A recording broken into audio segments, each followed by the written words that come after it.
হয়ে গেছে। এইভাবে চলতে শুরু করলো।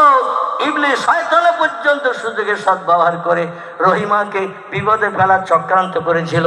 সেদিকে আমি আর যাব না, কম বেশি আপনারা তত্ত্বটা জানেন। শয়তান রহিমাকে আইয়ুব নবীর পাশ থেকে সরিয়ে দেওয়ার জন্য মাথার চুল পয়সার বিনিময়ে কেটে নিয়েছিল। রহিমার নামে বদনাম দিয়েছিল লোকের কাছে, তোমাদের ঘরের মাল চুরি করে করে নিয়ে চলে যায়, ওরে কাজে নিয়ে না। লোকজন বলে তা হতেও পারে। কাজ আর হলো না। একদিন সারাদিন স্বামী সারাদিন অনাহারা জঙ্গলে, রাতের বেলা অনাহারা থাকবে, অসুস্থ স্বামী, এটা তো মেনে নেওয়া সম্ভব হবে না। রাস্তা দিয়ে বিফল মনোরথে মুখ কালো করে ফিরে আসছেন ইবলিস শয়তান একটা যুবকের চেহারা নিয়ে রাস্তায় দাঁড়িয়ে রয়েছে।